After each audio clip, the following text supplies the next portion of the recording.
Yep, I'm doing another episode about search engine optimization. Why? Because Google is throwing down the gauntlet and saying, as of today, we want people first content. And if you don't have it, your site rankings will fall. So today I'm going to talk about Google's helpful content update, what it is and what it means for your business website.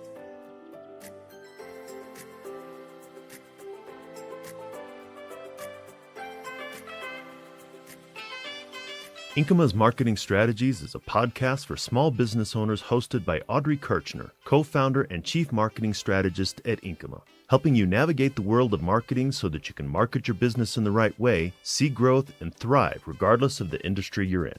To learn more about Inkyma and what we do, ask a question, or schedule a marketing evaluation, go to the website inkyma.com. That's INKYMA.com. Listen to the show on your podcast player of choice, the Inkyma website, or the Inkyma YouTube channel. Just search for Inkyma Marketing Strategies and you'll find what you need.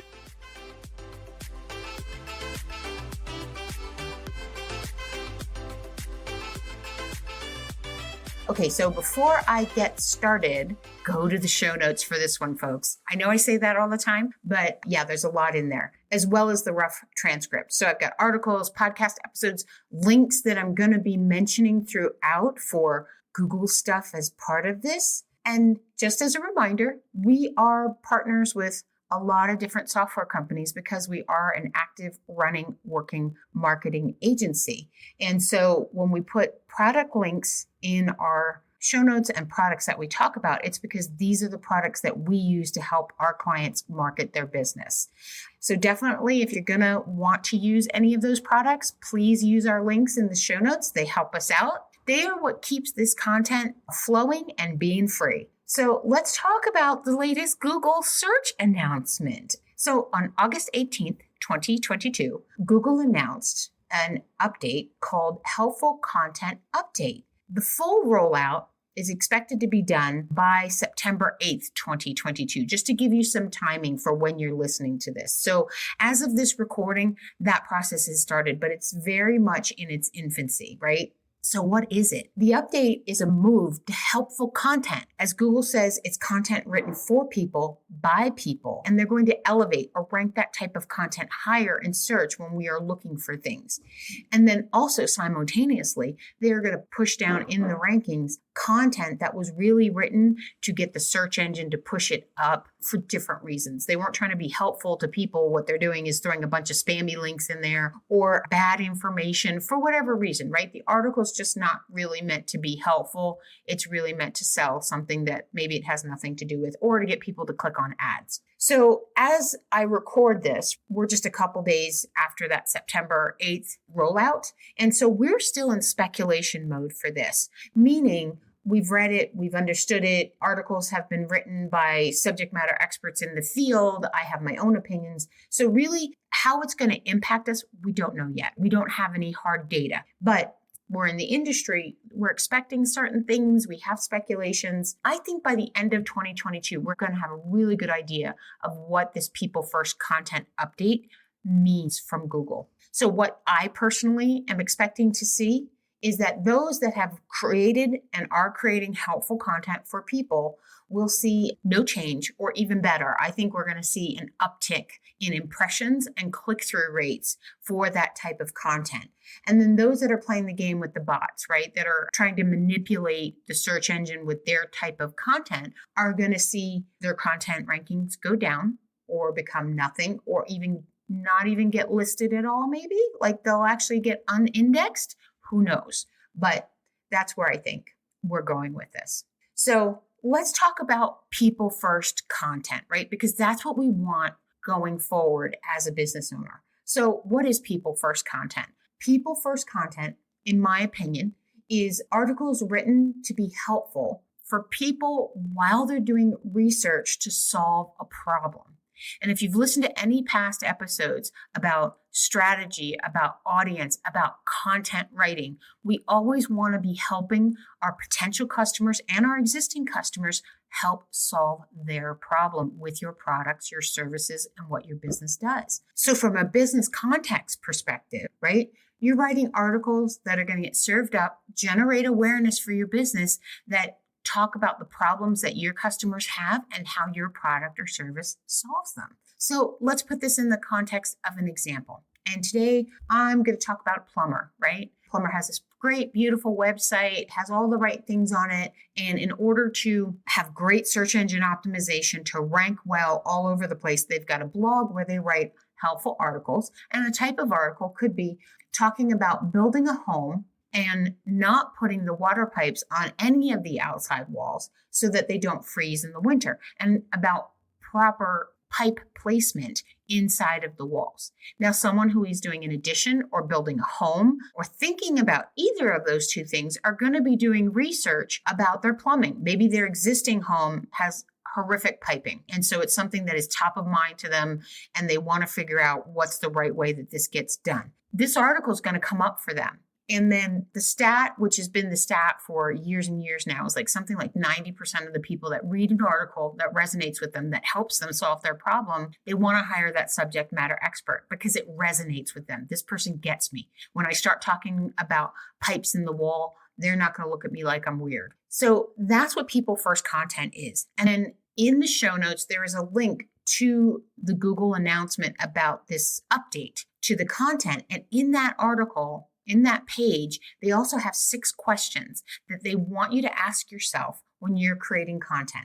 And so I put those directly in the show notes as well. And I'm going to talk about them now and go over them and give you some insight into what this means. So question number 1 is, do you have an existing or intended audience for your business? The answer should be yes. Or cite a website that you would find the content useful if they came directly to you. Meaning, if they come to your site, they read your articles, will they find it useful? That's what the crux of this is about, is making sure that you're attracting the right audience to your site. And as a business owner, you really only want people coming to your site that have the intent for your services or products. Anybody else, they're just muddying up the waters for you. Next question. Does your content clearly demonstrate firsthand expertise and a depth of knowledge? And then they go on to say, for example, expertise that comes from having actually used a product or service or visiting a place. And in the case of the business owner, I think what that really means is, do you know what you're doing, right? When you service a client, are you sharing using that expertise, your deep knowledge? And for most small business owners, yes. Most of you start out as technicians, as master technicians, subject matter experts in your field, and then you're building a business around that expertise. So that one should be like a no-brainer for you. If you had time all day long, you could write a bazillion articles about what to do, what not to do, helpful tips, all that good stuff. The next one is, does your site have a primary purpose or focus? In the case of a business, absolutely. It is to serve your customer base. It is to generate awareness for your business so that when people need you, they can find you. They can find your telephone number. They can schedule a time. They can do all those things. That's what your website is for. The next one is, after reading your content, will someone leave feeling they learned enough about a topic to help achieve their goal? So this one right here is usually where content falls down. You're trying to be helpful. And I've seen so many articles like this where they empathize and they restate the problem and they talk about the problem, but they don't actually give a solution. No helpful tips, no action steps. And that's usually what's missing. And I think if you going forward, if you have an article that's not ranking as well anymore, I think you got to look and make sure you've got something in there that is useful and a good takeaway. Which leads to the next question. Will someone reading your content leave feeling like they've had a satisfying experience? So when you read an article that emphasizes with your problem, but doesn't give you a solution, that's very unsatisfying, in my opinion, even for me. If I read something like, they know what my problem is, but they didn't give me any clue as to what to do, that's unsatisfying. But at least if you have some type of action step or tip, that's more satisfying. If this is not your first podcast with me, at the end of every podcast episode, I share action steps. I want you to do something with this information. I don't want you to just go, that was pretty good, and then go off and eat your sandwich. I want you to be able to take action, to use the knowledge. You should be doing the same thing with your articles. And then the last question is really not a question. It's really just a reminder. Are you keeping in mind our guide for core updates and product reviews? And they give you the links to those in there. So before we move on, I can hear it. The question about giving information, giving tips, giving actions. I hear this all the time. This is my intellectual property. If I give it away, if I give away my secret sauce, they're going to go off and do it themselves. Or if they're a competitor, they're going to copy me. So let's talk about the customer first. There are two groups out there. There are DIYers and there are non-DIYers. The DIYers are looking for information to help them do it themselves. However, if you hold that information back, they're just going to go find another source because they are intent on DIYing this, on doing it themselves, doing their own lawn care, doing their own plumbing, putting in their own electrical. You withholding information is not going to change that. But on the other side, those that are non-DIYers, you providing that information is not going to push them to become a DIYer. They're not going to go, oh yeah, that looks good. Let me try it myself. They kind of already had their intent in their head, and whether you provide the information or not isn't going to sway them. What's great about providing the action step, the helpful information to the non-DIYer is they're like, that approach makes sense to me. If I were going to do this myself, I would do it that way. I want to work with this person because I like their thought process. So what you're doing is you're sharing your thought process with them to help them choose you as their plumber, as their electrician, as their lawn care person. Now, for competitors, you can give them advice and help on how something is done. It is totally different to actually do it. And I think we've all experienced it, right? They're doing things, implementing things in a certain way, doing them the right way is harder. And we come across all the time where there are people in our field, our competitors, if you will, that we hear their clients' horror stories about how they didn't do it the right way. Them reading your article will probably not change their mind, because my guess is if you're doing things the right way, it is harder to do it that way. It takes more time. It takes more effort. It takes more expertise. And that is something that has to be built. So don't worry about intellectual property. Share your knowledge, right? Give that away because it's going to come back to you threefold, if not fivefold. So here at Inkyma, we've been doing content first since the beginning. Since we started writing content on behalf of our clients years and years and years ago, we have always put out educational content that is helpful and useful on behalf of our customers. That's just the way that we work and we think. So we write that content. And then what we do is we layer our SEO expertise on top of it. The little things that as of right now have to be put in place in order for the search engine to go, oh yeah, this is a plumbing article about pipes in a wall. Because not just scanning the content, they need other signals. And that's what we'll call them, is their signals. If you listen to episode 22, that's where I share with you that SEO magic of what to do to the article to set it up for success so that when the search engine sees it, they serve it up to the person and then the person gets the helpful and useful information. Because if you don't set it up that way, it could get buried and then the people don't get to see it. The other thing that we suggest to do, and I think this is still going to be relevant going forward, is writing content so that you win the answer box. So when you search, Google now takes and pulls snippets of content out and up for you to read ahead of time, and then you can finish reading the full article. This is called the Google Answer Box. We did a full article on Marketing Masterminds about how to set up your content in the beginning so that you can actually win that Google Answer Box. It has to be useful and helpful content in order for it to win the answer box. That was like Google signaling, hey, this is where we're going with this. So this is important, obviously, for service-based businesses and content, but also for product-based businesses, because shopping was called out as one of the categories that will probably get hit the hardest by this update.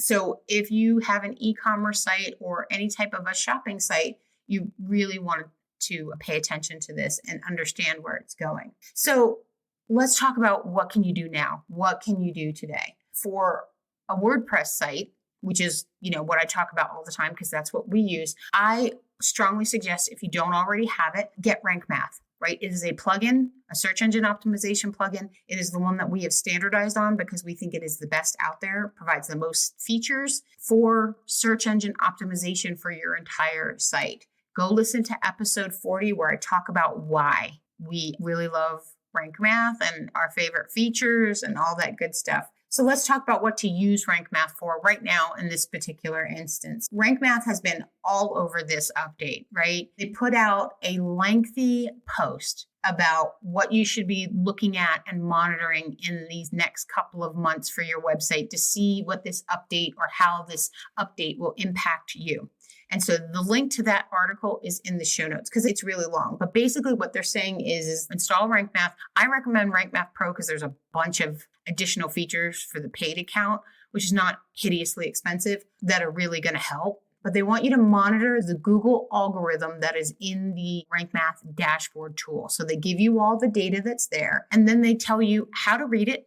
And they also put little indicators on there of when Google has put in updates. So you can see your data on this graph, which is pretty cool. Impressions and click-throughs and all that good stuff. And then they have little indicators at the bottom of, oh, this update went out. This is when Google was down, so that you can see how Google's point in time updates and changes affect your site or could affect your site. It's just data points, which I think is really cool. So just reviewing that and understanding how that works is a good first step into seeing how this update's going to affect your content. The other thing that I like to look at is I go directly to the source, the Google Search Console. The data is more up to date when you're closer to today, meaning yesterday's data is more up to date in the Search Console than it would be in Rank Math because data has to be pulled. I think it takes Google a couple days, 3, 4, maybe a week to really get all that data crunched and put into the Search Console, which then that data can get pulled into places like Rank Math. Way too heavy on yesterday's data. If it looks like there was no search,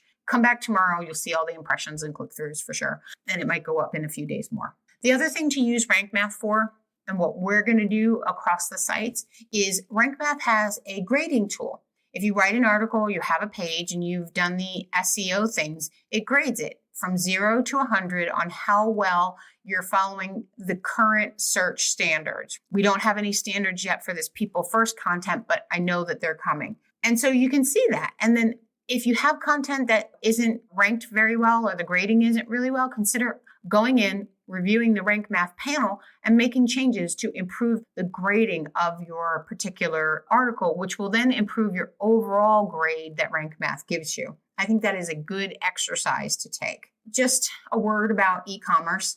So if you're using Shopify, Rank Math is not integrating with Shopify yet. I've got my fingers crossed. I hope at some point in the future they will. But the next best thing is that this year, 2022, Yoast announced that they are integrating with Shopify. And I like Yoast. Before Rank Math really got its feet under it, we used to standardize on Yoast. And then in episode 22, I talk about why we like Rank Math more. Yoast is not second fiddle whatsoever. So for my e-commerce folks, I definitely recommend listen to episode 42, where I talk about a simple strategy for SEO for your website that does pertain also to e-commerce websites, right? It's general good search engine practice.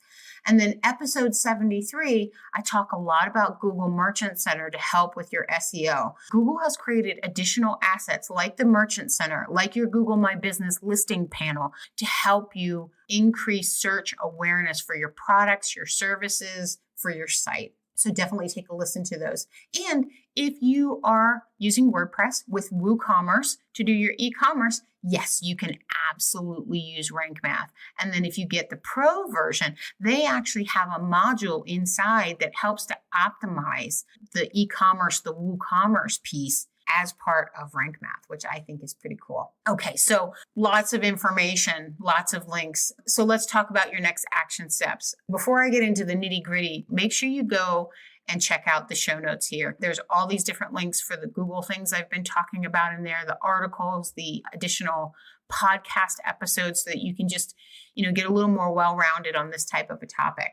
So as far as what you should do next for your site and your business is that if you're not writing articles or paying attention to search engine optimization for your site, you really should be. And the good news is now is the time to do it. I think we have a window of opportunity where all this scrambling could be going on, where you could come in and you could write articles and you can get into the top of search very easy because you're focused on people first content, where others are trying to figure out how to fix what is broken now. So I think you're going to be ahead of the game. And the one thing that I love and I'm hoping and my fingers are crossed and my toes are crossed for is that backlinks have become less and less relevant over time.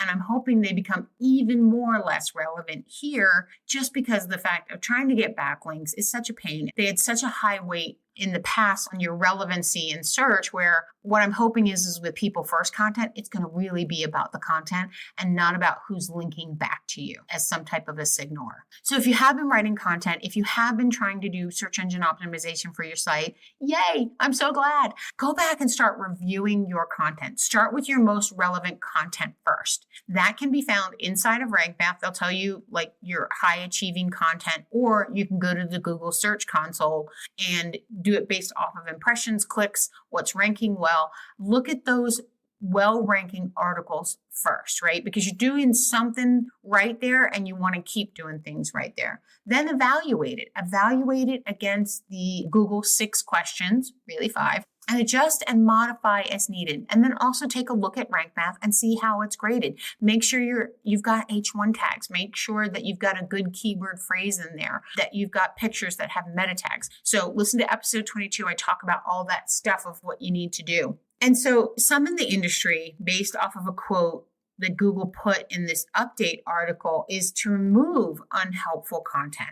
I'm going to kind of hedge and wait and see how that's going to work for people. I know people are going to do it as a test and they're going to write articles and tell us about how that's working for them. But I don't recommend as business owners, you should remove any content yet. If your content, if the ranking falls, if you've got a low ranking grade by RankMath, then edit and update the article. Make it more useful. Maybe you just talk about the problem and then your solution is call me. Maybe add some tips. Maybe add a table of contents. Try to optimize it for people first search first. Use those 6 questions before you delete it and then get it re-indexed.